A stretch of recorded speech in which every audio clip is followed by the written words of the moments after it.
Good afternoon. My name is Constable Danny McKinnon, Winnipeg Police Public Information Officer.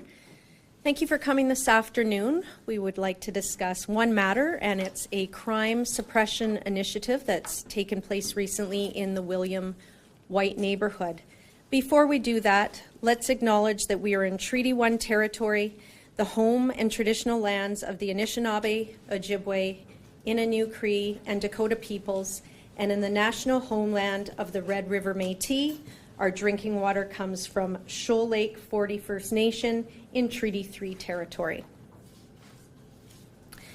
As well, just provide a content warning for anyone tuning in here. The matters discussed today involve violent crime, including the mention of homicide, firearms, drugs, and gang activity.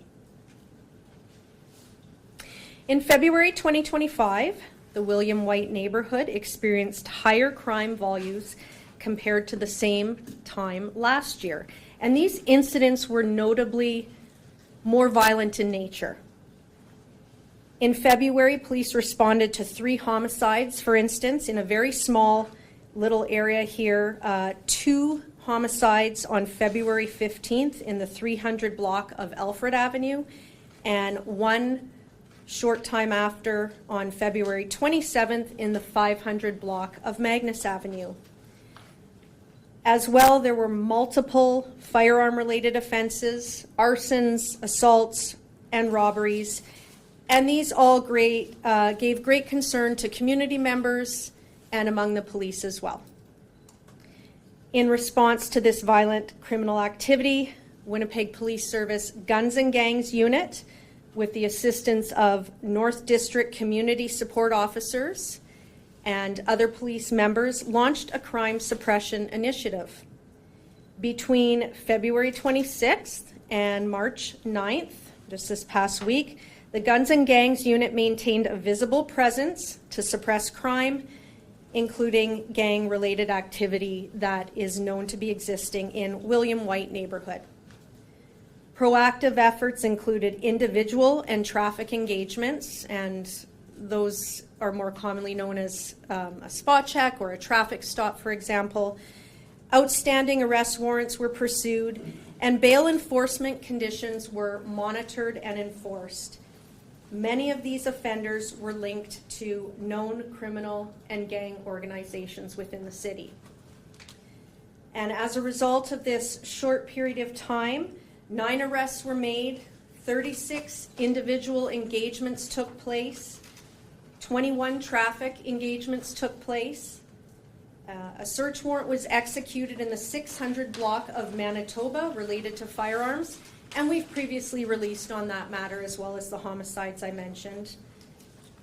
Several offenders were submitted for warrant who were breaching their court orders. And wanted person checks and CORU, which is the criminal organization high risk offender unit, did further checks for bail enforcement. 25 people were checked on. It's also really important to acknowledge that community reporting and crime analysis is what determines the level of criminality within a given neighborhood, and it helps police to track crime trends throughout the city and deploy the resources effectively. The Winnipeg Crime Stoppers tip line, which we always talk about, 204-786-TIPS, is an established way for community members to report crime-related information to police while remaining anonymous.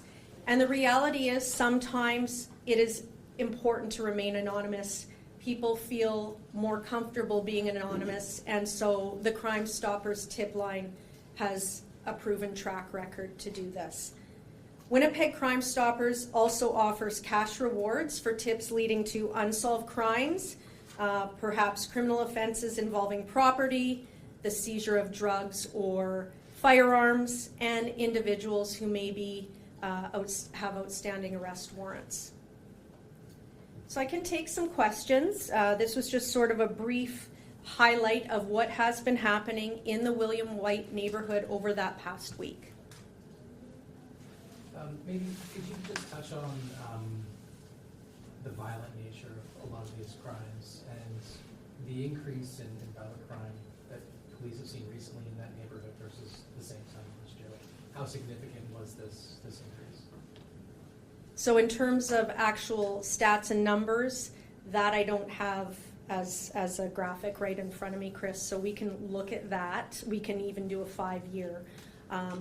But this particular month of February 2025, it became very apparent that some very serious incidents had happened in a very short period of time in a very small neighborhood. So when that happens and we hear from the community, media's talked to the community, it became apparent that a unit that specializes in trafficking of guns, trafficking of firearms, as well as drugs and gang criminal activity was a very good resource to have deployed. What were some of the factors involved for this increase in violent crime? What was going on in the neighborhood to fuel this? So this is speaking not exclusively, but largely in terms of gang activity and organized crime in that area. And is the program, is the initiative continuing on, or is it, you're out of there? No, we're never just out of there. We always have general patrol, there's community support. What was different about, and there's two parts for that answer. So what was different about this is the Guns and Gangs unit wasn't responding directly to the calls for service. So that was still happening, how it always does deployment-wise, in terms of GP and community support. But this was an ever-presence. They were proactive in this area, but they were also listening to some of that ongoing radio chatter. They are aware of people who have warrants that are related to gangs. They are aware of criminal history of people that are in this neighborhood and maybe behaving suspiciously or showing characteristics of an armed person. Vehicles were stopped for traffic stops for HTA infractions, manners of driving, as well perhaps license plates and stolen vehicles were confirmed as such. So then the second part to answer that question is, are we just out of there? No, we're not. The Guns and Gangs initiative was very successful within this 1 week span. And so whenever we have these type of initiatives, we talk about them, we review them, we get feedback from data analysis, we get feedback from the community and within the police organization. So that's certainly something that, we're always considering carrying on, extending, relocating. I just can't say at this moment. And do you see it maybe expanding? Yeah, that's for a little bit in the future. Again, we just have to have a collective moment. This just finished, so we'd like to move on from there and see. And there are some community members that wanted their own anonymous tip line. Are there any talks of working with them or making that happen? So, yeah, I was aware of that. Our office saw that in the papers. We're very aware of that. And that is a very independent idea that the community has. So we already have the existing Winnipeg Crime Stoppers tip line, and that's why I mentioned it. And I thought I would maybe even go into a little bit further depth if you did have any questions, because it is tried and true. It's anonymous. Every single tip is followed up on. And I don't know what the future of that other potential line would or could be. I can only speak to Crime Stoppers right now and how it works. Of the 9 arrests, can you explain what they were arrested for?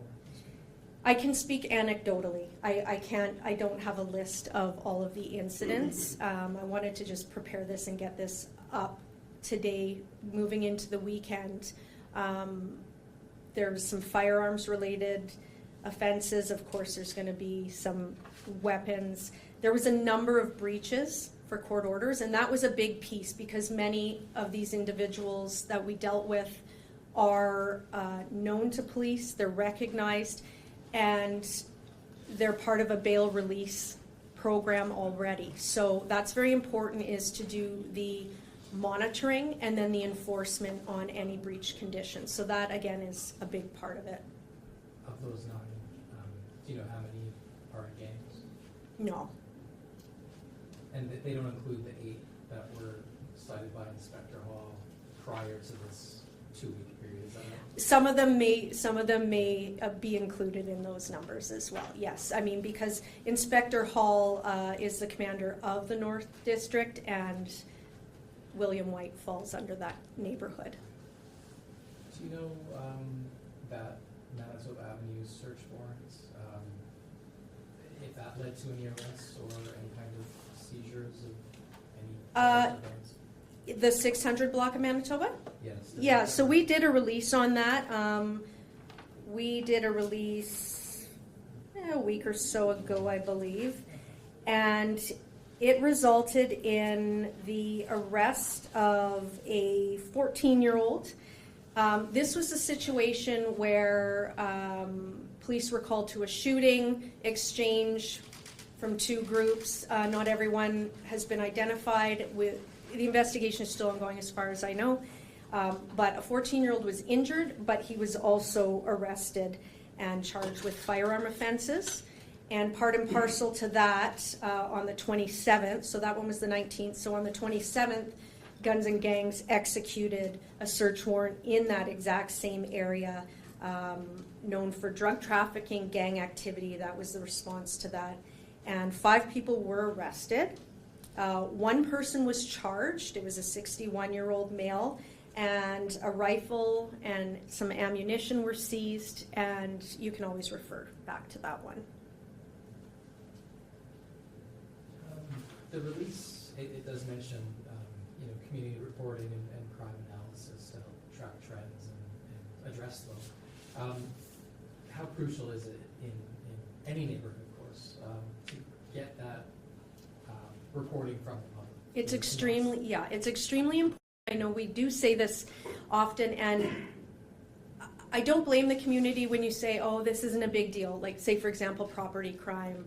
It's going to take a while to come, or it's, there's no suspects, or I don't have a camera. Regardless, it's important, because that's how I mentioned how resources are deployed, whether it's in response to calls or proactively. And our crime analysis unit is fantastic, and they are very talented, and the information that they are able to prepare in a short period of time that represents what our city is experiencing is phenomenal, and it's extremely useful. So reports are extremely important. How often, you might not have any kind of data on this, but these types of initiatives, how often do they tend to happen? Well, they ebb and they flow. I mean, to me, I was looking at some of the language here. This is very similar to our retail theft initiative. This is a response to something that is very violent and that the community is asking for and needs. So community safety is our priority. Is there anything like this currently happening in other neighborhoods, or is there a need, I guess? Again, we're going to have to look at the whole entire city map. They have a lot to go through in terms of crime analysis. But this William White neighborhood, especially in February, it was reporting. They were reporting. They were asking for help. And I think that was fairly abundant in the community and throughout the media. So it was an identified area of higher risk in terms of gang and criminal activity. The 3 homicides, did any of those, are any of those linked to these similar issues like gangs or firearms? It's a possibility. Both of these are still ongoing, and arrests have not yet been made. Anything else?